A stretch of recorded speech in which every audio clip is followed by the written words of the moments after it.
Good afternoon, everyone, and thank you for joining us for today's latest edition of CERT's Inside series. Today's webinar is titled Life After Work, Busting Myths and Building Your Next Chapter. My name's Steve Wright. I'm part of CERT's employee benefits team, and we're really pleased to have you with us today. Before I introduce our two hosts, just a couple of housekeeping items, if I may. Firstly, you'll notice on your screen there is a Q&A box. We would encourage all of you to put as many questions as you have today in that Q&A. I'll be monitoring that during the course of the webinar, and we've allowed some time at the end to answer as many of those questions as we possibly can. For those that we can't get to, we'll certainly get back to you outside of this webinar. In terms of today's session, really, the purpose of it is to start to getting you to think about, I suppose, the journey towards retirement. No doubt all of you online are at different stages of that. As I said, it will touch on some traditional aspects of retirement planning and some of the things that you need to consider, but hopefully you'll get a broader perspective on what life can look like once you've stopped working for your income. What I now need to do is let you know that today's session is general in nature and does not take into account your personal objectives, financial situation, or needs. For those of you who don't know, CERT is a multidisciplined financial planning practice, although we do have a key focus on providing employee benefits to corporate Australia and their employees. So with that, I'm pleased to introduce today's two hosts, Michelle Schembri and Alka Kalasabail. Michelle is a key member of our employee benefits team. Her main role within the business is to support our corporate clients and their teams. And Alka is a senior advisor who specialises in pre and post-retirement planning for our clients, and was recently a finalist in Fortnum, who's our licensee, Advisor of the Year Awards. So you've got two very capable hosts to take you through today's session. So welcome, Alka and Michelle. Thank you, Steve, and thank you everybody for joining us today. I think if I was to sum up the next 45 minutes and today's session is really about giving everybody on the call today a fresh perspective on retirement. And a great way to kick things off is with the poll. So what you'll see in your screen shortly is the poll question, which is the first one we wanted to get started with. It's how much do you think you need in assets to retire comfortably? The reason why we wanted to start with this is because it's one of the most common questions clients pose to us. They're unsure about how much they need for retirement, and it takes us in really well to the first myth we wanted to unpack today, which is I need $1 million to retire comfortably. Michelle, this $1 million, it's an assumption I've heard a lot. But as a starting point, is there a guideline or benchmark that you use when speaking to clients? Well, Alka, I think everyone's target is different and we all need to start somewhere, but probably a good place for people to start is the ASPA Retirement Standard. So the ASPA Retirement Standard was developed by the Association of Super Funds of Australia, and basically what it is, it's Australia's benchmark guide for estimating the living costs of retirees. So what it can do is it can help Australians plan a superannuation balance based on whether they want a comfortable retirement or whether they want a modest retirement. When we talk about a comfortable retirement, we're talking about allowing for things like private health insurance, nice cars, frequent holidays, and more leisure.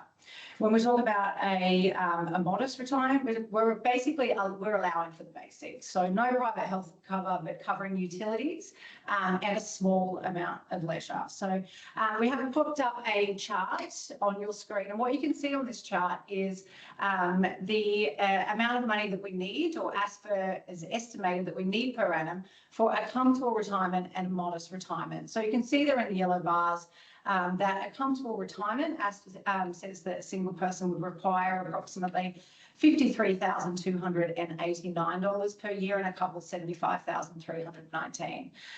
In the black bars, there is the modest retirement for singles and couples. So you can see there's quite a variance in those amounts. The other two bars that you can see on your screen are the two grey bars, and that is what superannuation balance would you require at retirement. So we're assuming here expenses for retirees between 65 and 67 that own their own home, that you would need approximately, as a single person, $595,000 as a super balance to draw a comfortable retirement for a single person, or $690,000 combined for a couple for that comfortable retirement. So noting the ASPA standard, Alka, you deal with clients every day and retirement planning. When dealing with clients, what do you see, what are key factors that impact people's expenses in retirement? The way ASPA separated that into modest and comfortable, I think that hits the nail on the head with expenses. Probably the biggest factor that impacts expenses is lifestyle, what your cost of living is, where you want to spend, and how much you want to spend on that. So where your cost of living is higher, where you spend more on your lifestyle elements, your expenses just by the equation of it increase as well. The other big factor, I think, with expenses are your home. So where you own your home and you don't really have a mortgage, which is a great position to be in, your expenses are on the lower side of things. On the flip side, where you're renting, there's a higher level of expenditure involved with maintaining that house.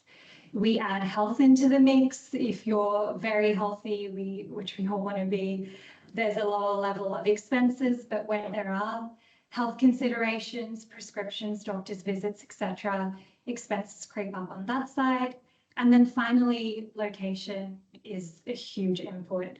If you live in an area where utilities are higher, there's a higher level of expenditure required to maintain that, expenses creep up. And on the flip side, if you live somewhere where expenses are lower, you're spending less on the location element. So let's assume no external funding, so no age pension. We know you like numbers and charts, Alka.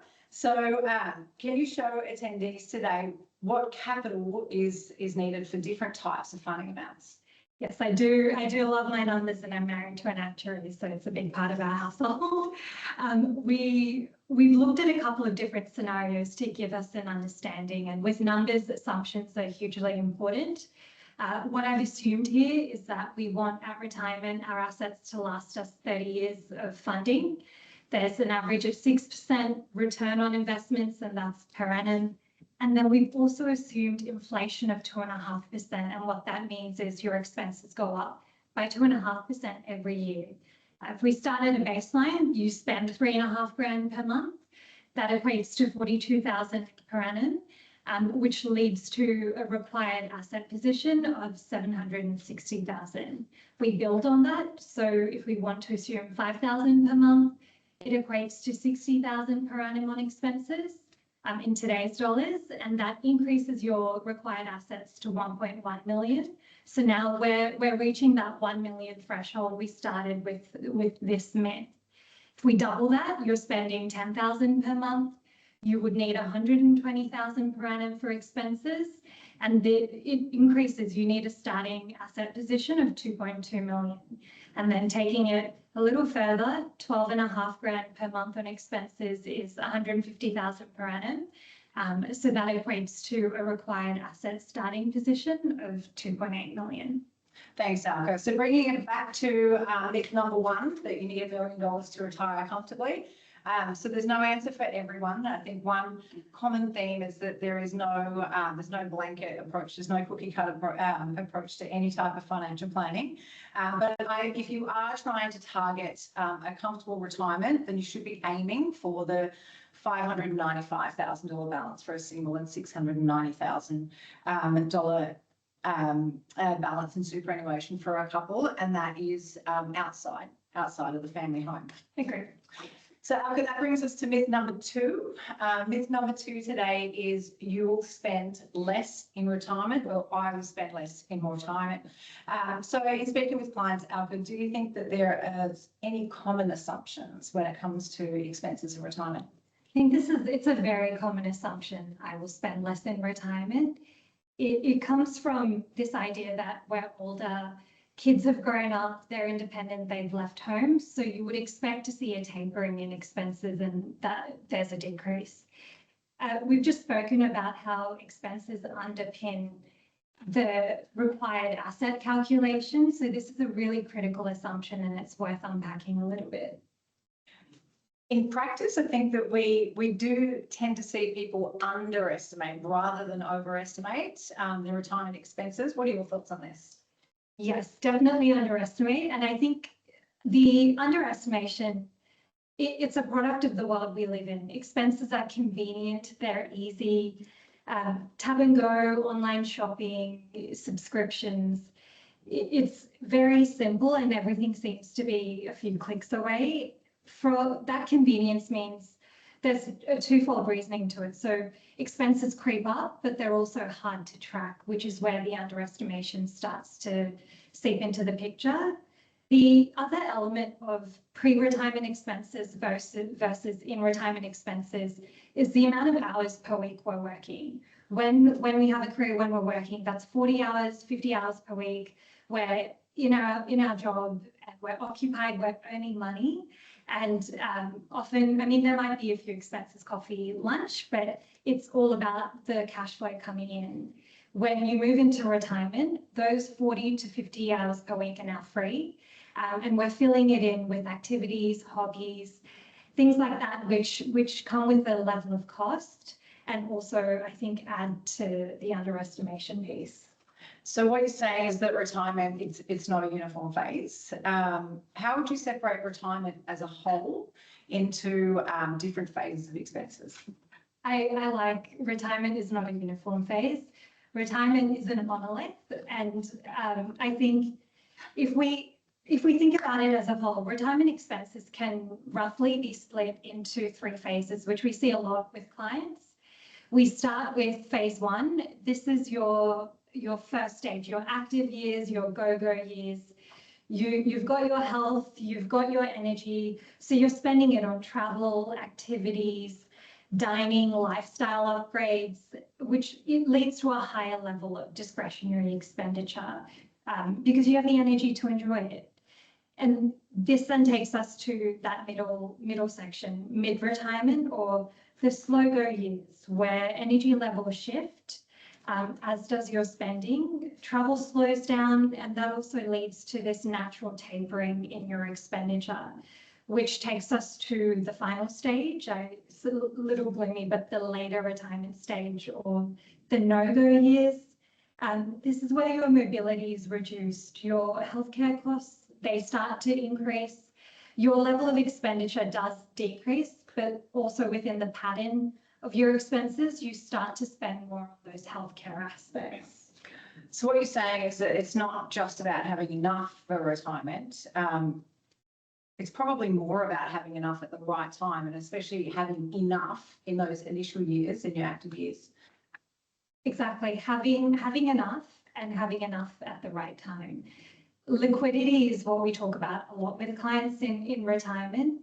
Liquidity is essentially how readily your assets can be converted to cash, which you can then use to fund your expenses. So if we bring it back to that 3-stage expenses in retirement, when you're in your active years of retirement, the first stage, your discretionary expenses have increased, you're traveling, you want to pay these bills, you want to dine out, enjoy it. You need to have liquid assets that you can readily fund these costs with. And then if we flip that a little and think about the later retirement years, health is one of those things in life that is very unpredictable. And that's why liquidity is just as, if not more important.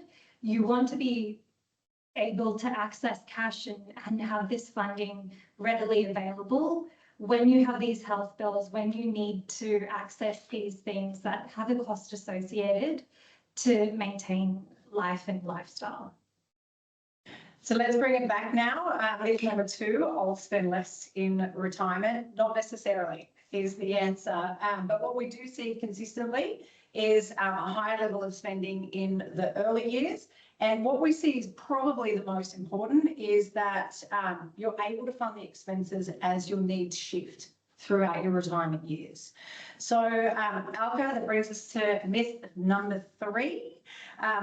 The government keeps changing the rules. So this absolutely is something that we do hear all of the time. So it is a very frequent question that there is not a lot of trust, I would say, in the superannuation rules and the superannuation system, because we do hear from clients that when we're talking to them about putting extra money into super and preparing super for retirement, a lot of the answers that we do receive are things like, oh, they're just going to keep increasing the age that I can access. They'll probably tax it by the time that I get there. People just don't seem to trust super very much. Would you agree? Yes, 100%. I would agree with that. And I think the reason for it is because super it's really evolved since it was introduced in 1992. What I would add to my statement is that the changes that we have seen with super have revolved around 3 key things, which are increasing flexibility, improving fairness with super, and also encouraging savings within this retirement nest egg. I have a lot of clients say to me, when we look at retirement planning and the strategies, they're really nervous about putting free cash flow or cash into super because they're locking it away until they can access it. And what if the government changes the rules again? There are no guarantees that this kind of strategy will hold and be valid and see them through to life expectancy. And what we talk about a lot is how these rule changes, what pattern they follow. And I think they've been primarily focused on 2 key areas: contribution caps and limits on how much we can take with us into pension phase during retirement. The recent rulings on the contribution side, we've seen mandated employer contributions go up. They're 12% per annum at the moment, and that's been staged over a couple of years. And the government has also structured limits on how much we can, as individuals, contribute into super as well. On the pension side, so on the retirement side of things, the key change on that a couple of years ago was the government introducing a cap on the starting balance. And the reason for that is they wanted to increase fairness within the tax-free environment. And I think that's really why we've seen a lot of conversation recently, especially about the more proposed changes at the moment. It's very much targeting high balances in super. And it's aligned to the overarching theme, I think, with the government, which is the government wants super to remain an equitable and sustainable provision for all Australians. And that comes down to the core principle of super: tax effective, long-term retirement savings, and that's remained the same, I think, since it was introduced.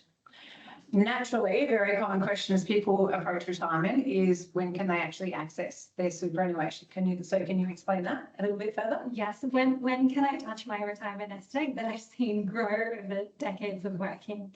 There are 2, you have to meet what's called a condition of release to be able to access your super. And there are 2 primary conditions that we see play out a lot with clients. The first is reaching what's called preservation age, which is 60 years of age and retiring. And the second primary condition of release is 65 years of age. It's just reaching 65, you can be working, you can be retired, but at this point in time, you can access your super in full. Theoretically, I would be able to retire before I'm age 60, but I can't access my super yet. Yes, exactly. So how do I fund the gap? Don't all retire before 60. And this is something that clients have said a lot to me. When do I reach that point where work becomes a choice, not a necessity? And can I retire at this time, even if I'm not able to access super? And the very simple answer is yes. You have full flexibility with retirement age. You can retire whenever you like. From a financial planning perspective, the key consideration is you want to have enough assets to support you from this point where you're setting down your tools. If it's before you're able to access super, the key consideration is, how do I bridge this gap between now and super access? in terms of funding my expenses. You want a sizable amount of personal investments or cash to be able to fund your expenses year to year before super starts to kick in, and you start drawing down on it. And that's why diversification is probably one of the key retirement planning considerations. Thank you, Alka. So let's look back now to the myth, which Yep. is the government keeps changing the rules.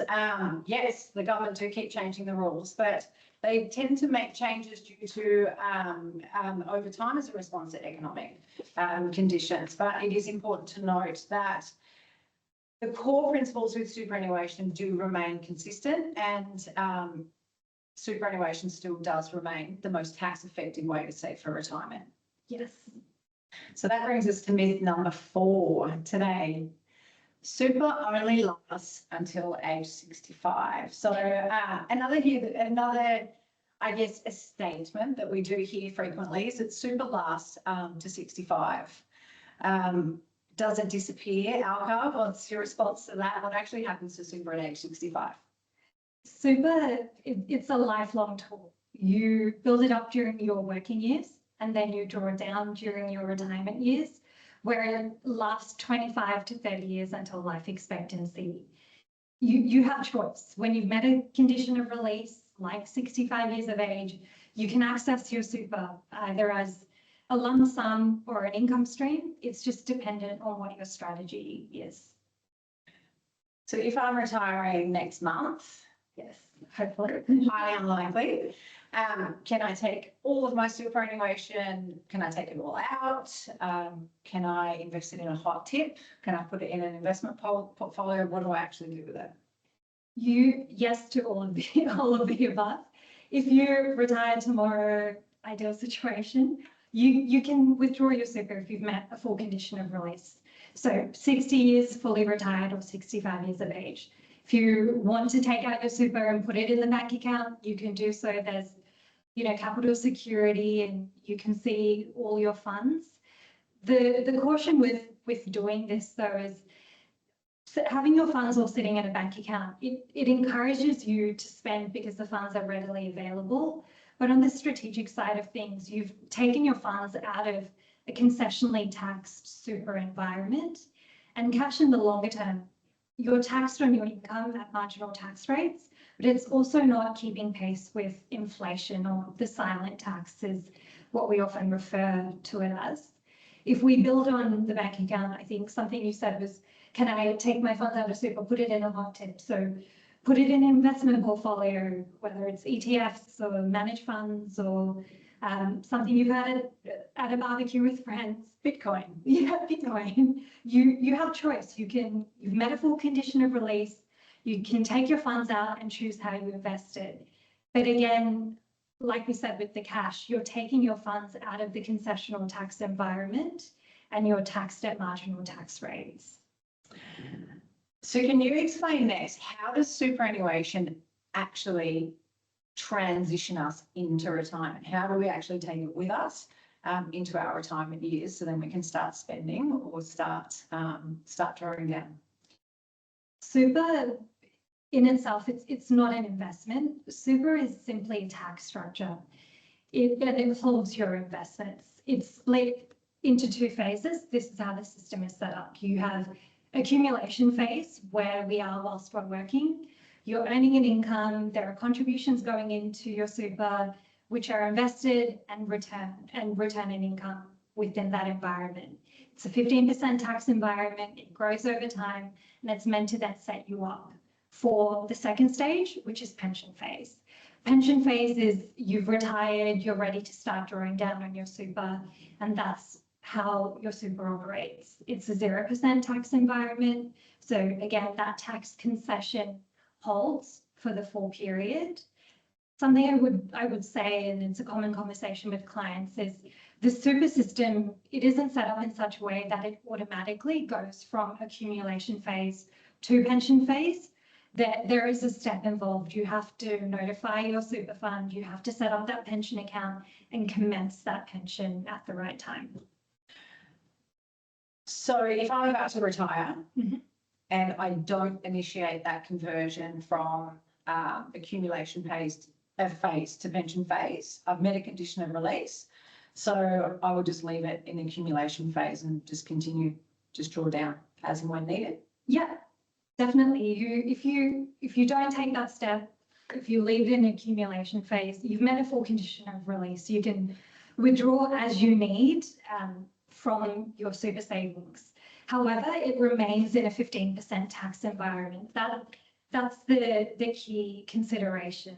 The super system, it's designed to take you from accumulation phase to pension phase to support you for life. In pension phase, you can choose your drawdown. There's no maximum. So we talked a bit earlier about the active years, what retirement starts like with the increase in expenses.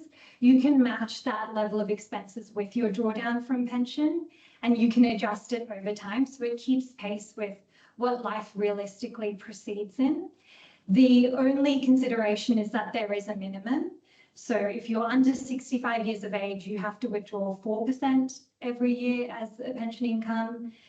When you're 65, it increases to 5%, and it goes up every couple of years. Talking about this, I think what's key is super is a lifelong financial tool.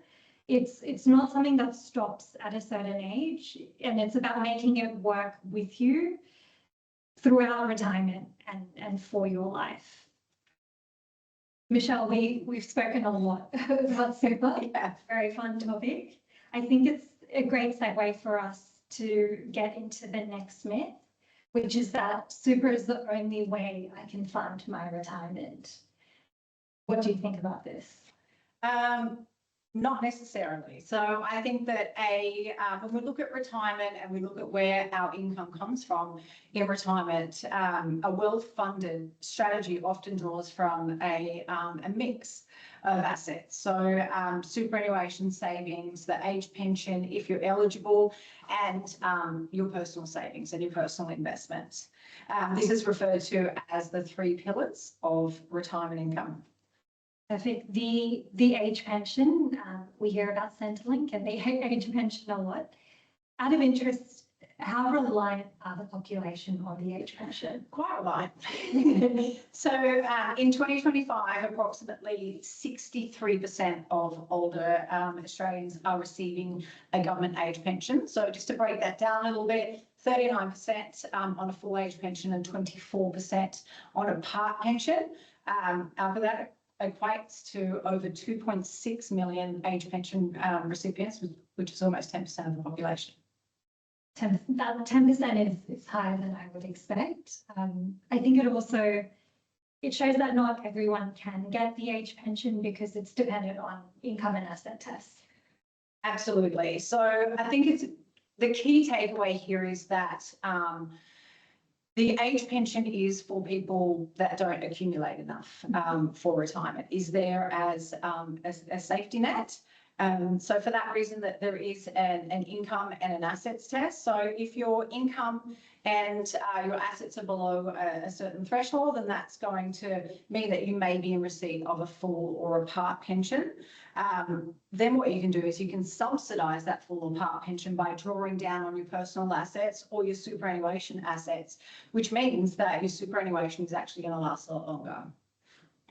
And it's worth noting the family home as well. It's not included in the assets test. Not included in the assets test. So if you own your own home at retirement, whether that home is worth 500,000, 2 million, 5 million, it's actually not included in the assets test. So what is calculated in the assets test are things like your contents, your car, your superannuation, so that's an important one to note, and other assets like property or investment properties. Mm-hmm. So Alka, speaking of the family home, a lot of people like to think or do think that their house is their retirement plan. So it does sound reassuring that you have that accommodation security, but is it really that simple? It's a comforting idea. I think owning your home, it absolutely gives you a strong foundation in retirement. You have accommodation, security, there's no rent, there's stability, and hopefully minimal mortgage repayments to worry about. However, there's a lot more to it than that, and it's a very common conversation I have with clients. The reason this conversation arises is because property isn't liquid. What I mean by that is you can't readily convert property to cash without selling it or using some kind of equity release mechanism like a reverse mortgage. You can't, sell a door or sell a room if you're in need of some cash. This leads to the fact that relying solely on your family home for your retirement planning strategy isn't always the most effective route. In retirement, because liquidity and diversification matter, the three pillars become more important. And if we bring super back into the conversation, it gives you access to funds when you need them, keeps your money invested so you're earning that return, and it also spreads risks across different asset classes when in comparison your family home is heavily concentrated just in one property. What I say a lot is that combining your home with more liquid investments is usually the smartest strategy to consider in these circumstances. Now, because something that does get mentioned a lot is downsizing, probably more so since the introduction of some new legislation back in 2018. What does downsizing mean? How does it work? And can you give us a little bit more insight, please? Downsizing, in a nutshell, it just means you sell the home you're in now and you move to a smaller, less expensive property. The big advantage of downsizing is that you're freeing up equity or cash that you can then invest or keep in your bank account or use to live off. Michelle, you mentioned the changes in 2018. These changes the government introduced essentially revolve around allowing people to use downsizer proceeds to boost their superannuation savings. The key eligibility components are you have to be over 55 years of age and you have to have owned the home for more than 10 years.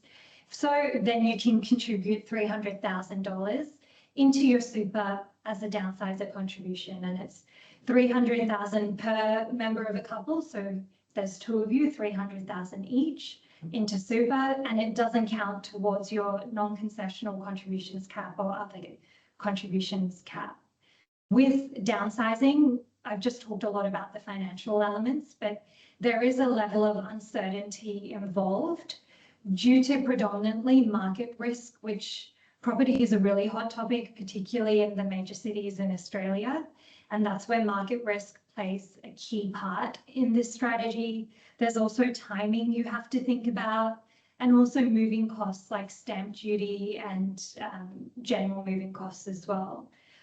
Plus, with property prices being the way they are, if we think about that market risk element, what we've seen with clients a lot more frequently in the last couple of years is that in downsizing, they aren't unlocking as much equity as they had expected, which aligns to this fact that there are no guarantees.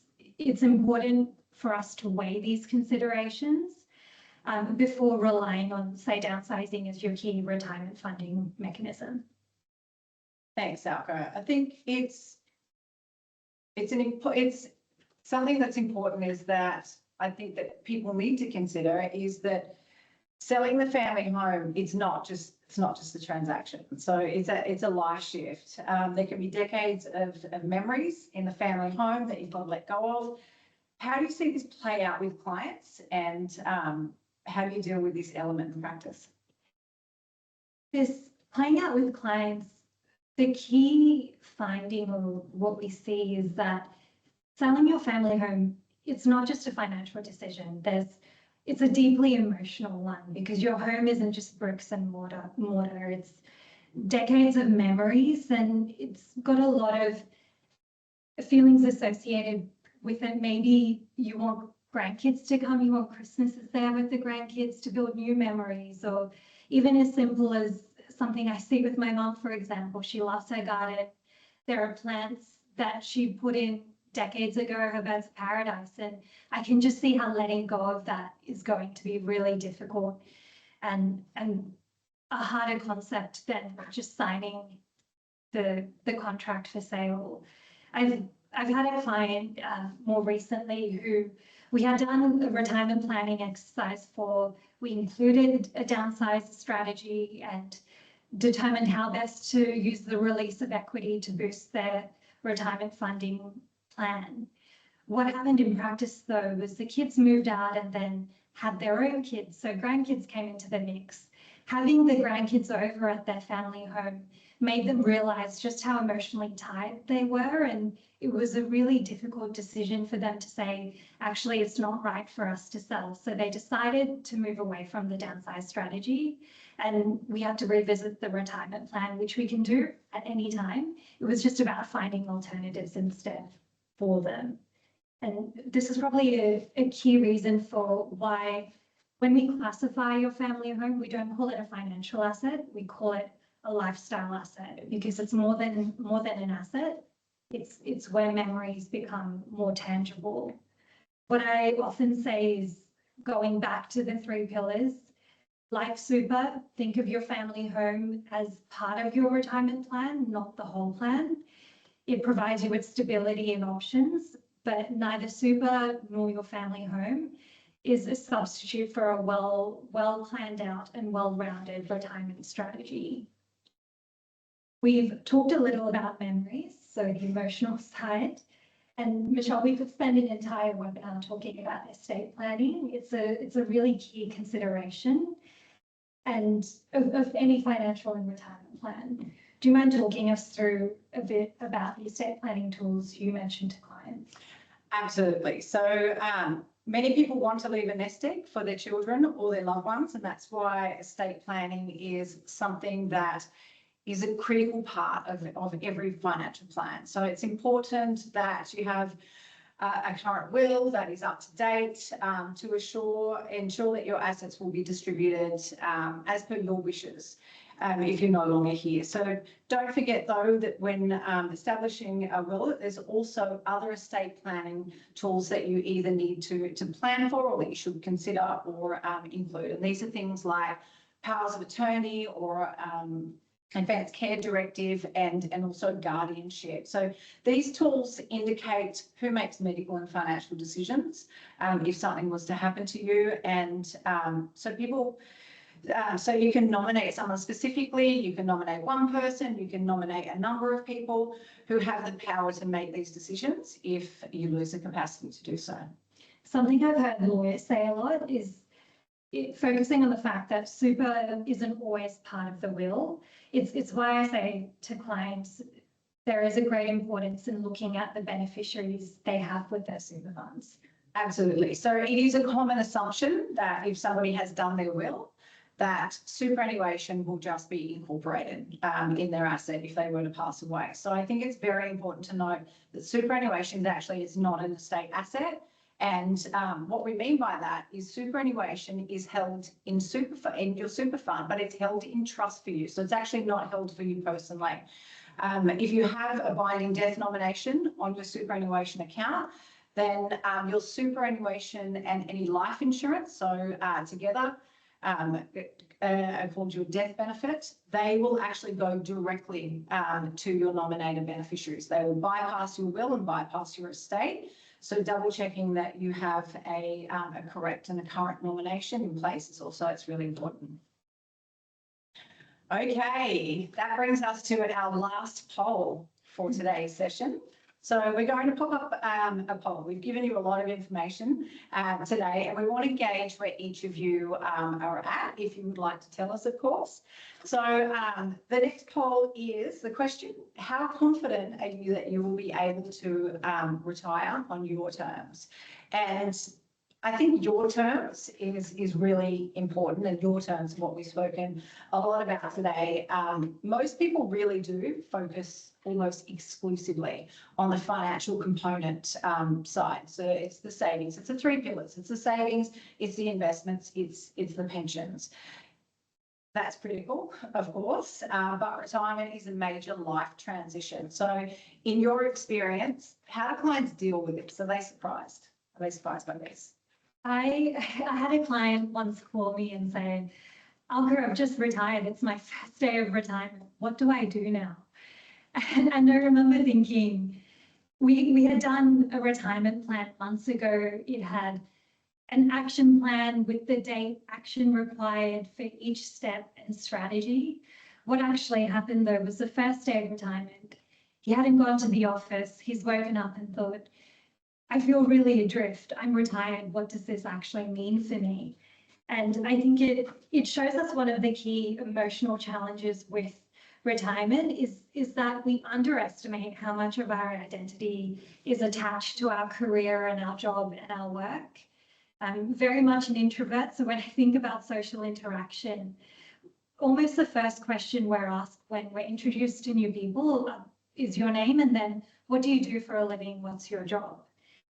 And this is a big reason for why when your job ends, you've retired, a lot of people feel adrift. And it's also another reason for why in our retirement planning exercise, we focus more than on the financial side.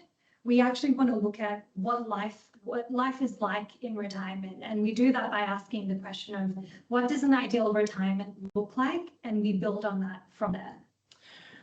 What about easing into retirement with part-time work? So some of the clients that I chat to, it is an absolute no, I'm done, I'm out, I'm retiring forever.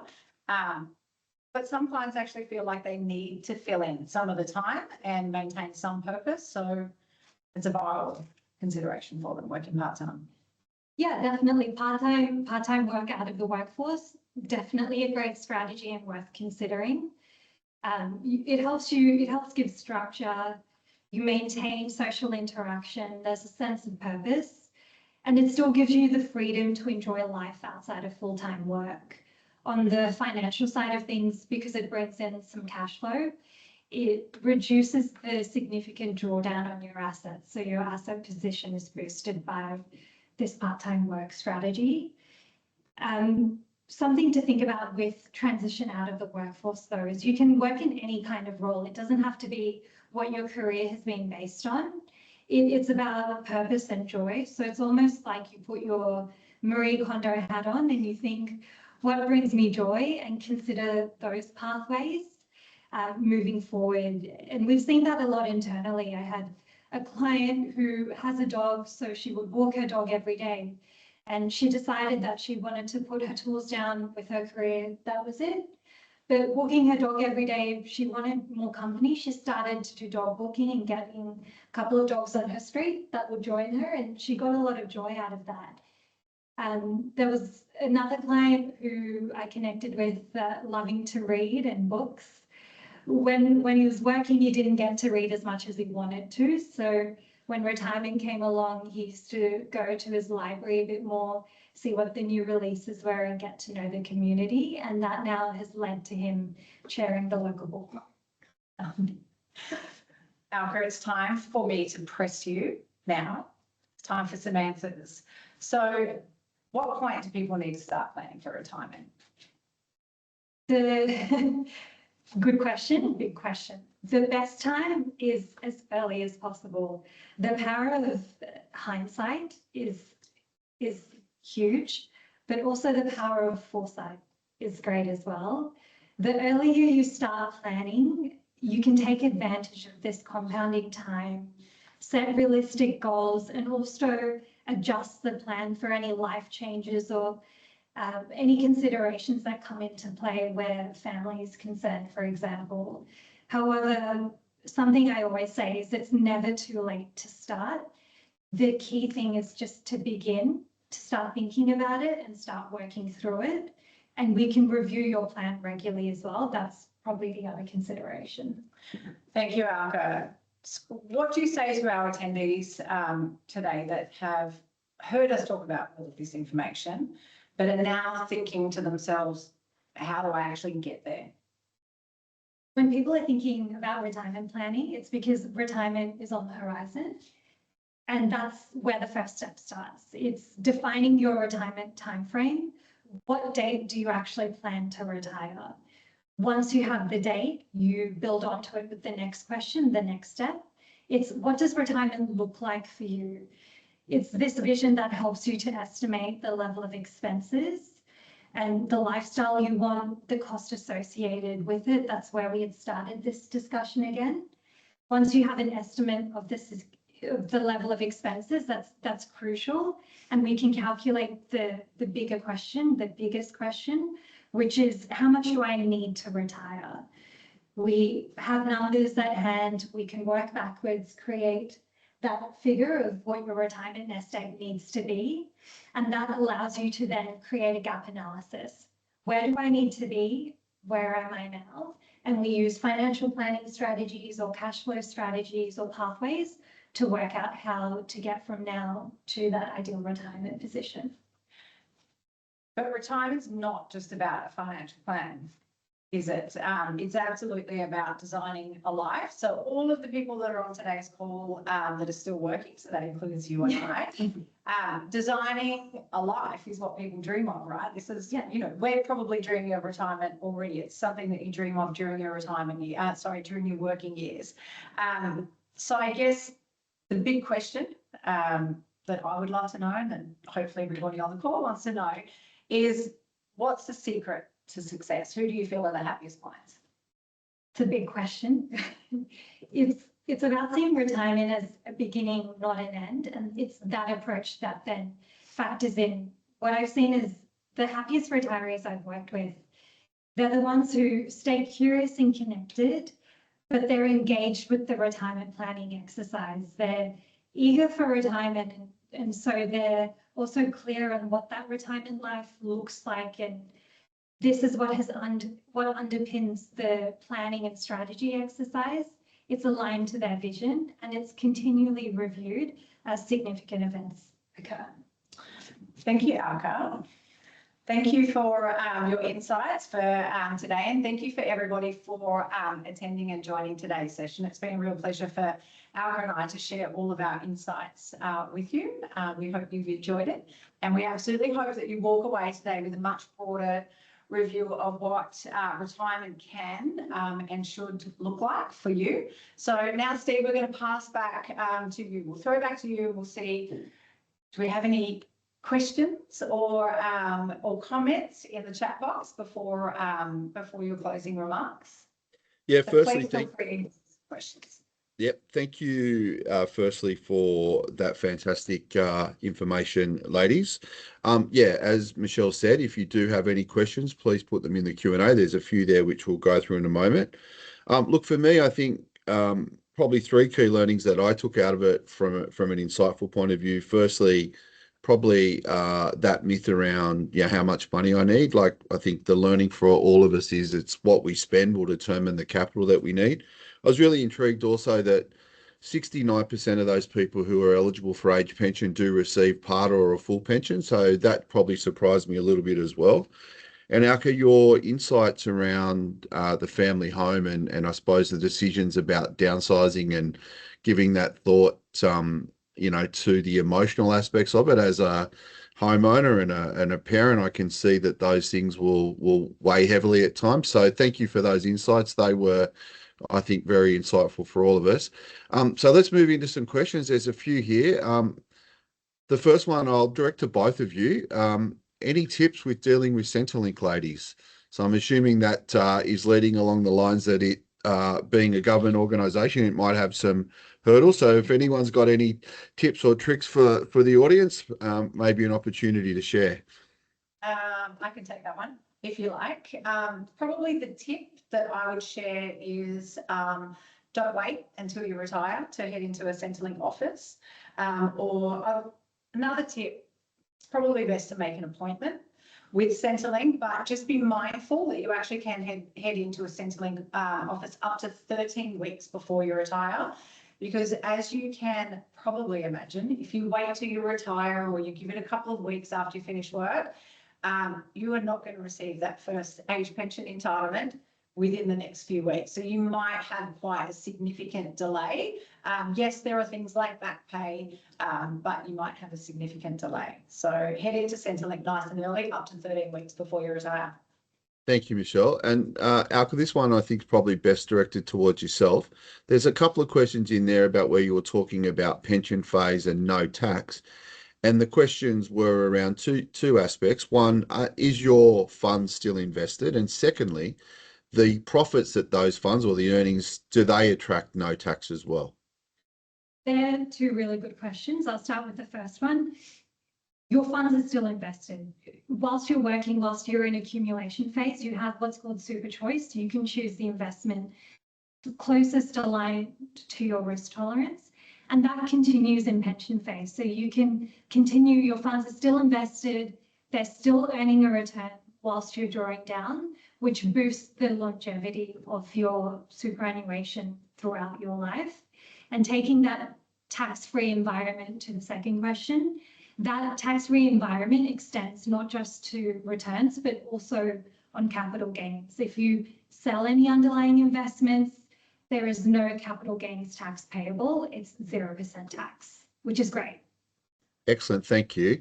So there's a couple of technical super questions I'll get you to handle, and then there's a couple of others on estate planning. So the first one, Alka, are you able to share with the audience your understanding of the proposed 3 million super tax that I think has been in the press quite a bit recently? Yes, it's a controversial media element, this proposed super tax. I won't spend too much time on it, Steve, because again, it's proposed, so I haven't been aligning client strategies to it yet. And the reason is proactive planning is key, but also you don't want to jump the gun too much. Whilst these proposed changes are in Parliament being argued, you still want to make sure your money is working hard for you as per the current rules. The core alignment of this proposed tax is they don't want above the 3 million people who are in a really high asset position to enjoy that tax-free environment or a concessional tax environment. 15% tax on, if we use an example of 5 million super balance, that's a lot lower than if that dollars had been invested in your personal investments and was taxed at your marginal tax rates, where it could be up to 37%, including Medicare levy, or 47%. Yeah, and I think the key message there is there's until the legislation is finalised, and it's very hard to know what that might look like. The other one, which I think is an interesting and a good question, is someone's asked, Alka, if you could explain the difference between the taxable component and the tax-free component of their superannuation balance. That's a great component, a great question. And I would say, so your taxable component consists of those concessional tax contributions, so your mandated employer contributions that go into your super fund and are taxed over time. And your tax-free component consists of non-concessional contributions predominantly, which are your after-tax contributions. You've made these contributions with after-tax money, so they're not taxed entering into your super. This ties in a little bit with your estate planning considerations where, and I apologize, it's a little morbid, but where your super, you've passed away and your adult children, for example, receive your super, they will pay tax on that taxable component versus the tax-free component has some benefits and there's not as much tax paid on it. Thank you, and a great explanation. That actually is interesting because you talked about the relationship to estate planning. So we do have a couple of estate planning questions. The first one, Michelle, you might be able to handle this. So if somebody has nominated a beneficiary on their super fund, as many people do, but unfortunately upon their death, their beneficiary has also passed away, what would happen to their super in that example? Then it basically reverts to no nomination. So if we don't have a nomination on our superannuation fund, it's completely blank. That means that you leave the decision on where your death benefit. So as I mentioned before, your death benefit comprises of your superannuation balance plus any life insurance that's in your fund. So you actually leave the decision on who that is paid to, and in what proportions the trustee will decide. And the trustee will generally follow a legal formula as to who is to receive those funds. You know, in the event that you were to pass away, then somebody will need to come forward and claim your superannuation.